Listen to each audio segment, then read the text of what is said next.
Welcome to the Compliance 911 Show, a no-nonsense podcast discussing hot topics for today's busy compliance professional. It's everything you wanted to know about regulatory compliance, but we're afraid to ask.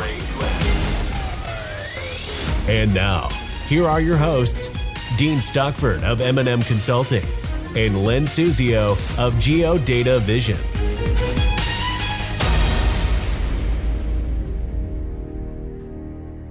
Dean, we have covered a myriad of regulatory topics over the last couple of years. What do you have on tap for us today? Hi, Len. It's great to see you. Today, I'm going to talk about a topic we've been following for a little while. It's called overdraft programs and junk fees. And while I recently talked about UDAP, unfair, deceptive, and abusive acts and practices in the context of fair lending, this is another hot area that I think is going to be of interest to our audience. Junk fees? That sounds like an interesting topic. Is that a regulatory definition of junk fees? Yeah. Yeah. Yes, it is. It is, and it is an interesting topic. Yeah, we've seen certainly stepped up enforcement with overdraft programs overall, as far as representment and all kinds of other types of issues and disclosure and so on and so forth. And so, this is timely. And in October of this year, the CFPB detailed actually two distinct what they call, quote, surprise fees that they consider violations of the Consumer Protection Act, which prohibits UDAP, or unfair practices, when consumers cannot reasonably avoid them.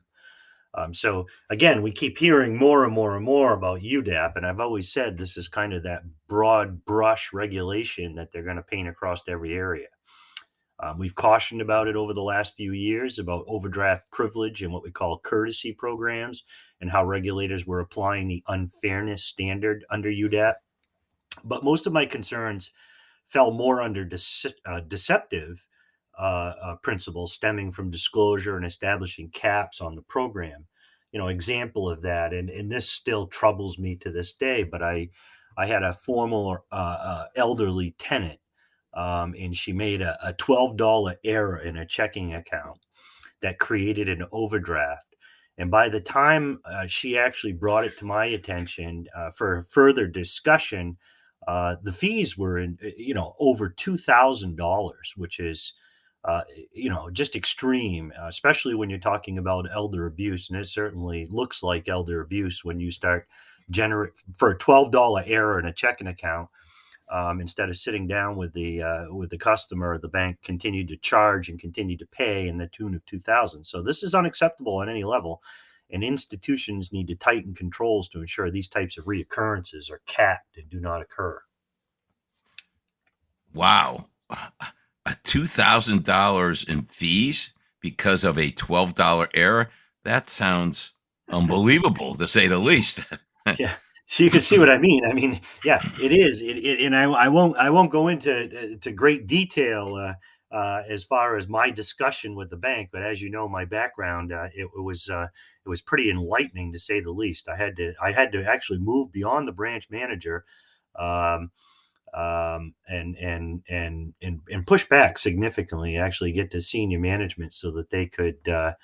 I'll say waive or refund the fees and then square the account. I mean, with just a minor error, which again, this person's elderly, and certainly, errors occur. But instead of catching it, talking to them, correcting it, moving forward, they just kept applying the fees, and it's happening more and more, more than what you may think. Wow. So this is a good example of, quote, what you call junk fees that the regulators are talking about? Yeah, to some extent, yes. As I just described, one fee that pertains to courtesy privilege programs, but there are essentially two fees the regulators are talking about under what we call the, quote, surprise depository fees and surprise, quote, overdraft fees. The surprise depository fee is a fee that's charged for the return to the depositor of the deposit, the credit deemed non-sufficient funds. and that item can be returned. They pay it, they charge. Then all of a sudden they represent it again. Boom, same thing. The surprise overdraft fee, which is a debit card item, is approved when the account is positive, but the customer is charged a fee when the item posts negative or settles when negative, also referred to as the approved authorized positive post negative. And what happens, like I said, is that same item has been presented, had been charged, represented, charged again. Disclosures obviously don't include all the appropriate information relative to those multiple charges. And we just have to be careful of these types of fees. So, have any of the regulators stepped up enforcement of this or issued any kind of guidance regarding these so-called junk fees?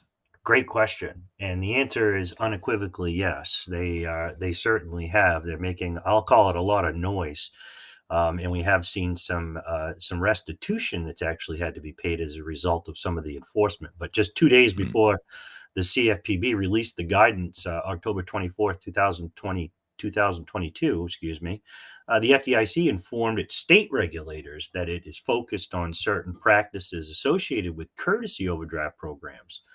That focus does include junk fees as well as additional situation not mentioned in the CFPB release where multiple return fees, as I've indicated before, may be assessed for multiple representments of the same item. So you can see the enforcement has been stepped up. Okay, so what should financial institutions do, and what do they need to know about this very touchy issue? Well, first and foremost, probably read the guidance. That would be, that's always helpful when we certainly have read the guidance from the Consumer Financial Protection Bureau and other agencies that have issued any, excuse me. But I think financial institutions should strongly consider the prompt termination of such fees. This is the easiest approach, obviously, with risk management, weighing the risk of non-compliance with consideration given to any possible extenuating circumstances that the financial institution may put up as a defense. In addition, institutions need to review disclosures and actual practices. So while your disclosure may say one thing, how do you carry it out in your everyday practices and making sure that those are consistent in how we in our application? Core systems have also had limitations, so it's not as easy as setting parameters within core to prevent these fees. If the core is unable to prevent it by setting rules or parameters, then the financial institution should ensure that the manual internal processes and controls are implemented to identify such representment fees with reversal of such fees immediately. So, Dean, this is great information. I think our listeners will find of big help to them. I want to thank you for calling this topic to the attention of our listeners today and for breaking it down. And to our listeners, I want to say we hope you enjoyed today's podcast and learned something of value. This is Len Suzio from Geodata Vision. And this is Dean Stockford from M&M Consulting saying thank you for listening to today's topic on overdraft and junk fees, and to please let us know of any topics you'd like to hear in the future. Thanks for listening to the Compliance 911 Show. If you like the podcast, be sure to subscribe so you don't miss an episode. While you're at it, please give us a like and review to help others find the show. As always, links are in the show notes, and you can always find us online at compliance911show.com. Follow M&M Consulting and Geodata Vision on LinkedIn for all the latest news and information on compliance hot topics.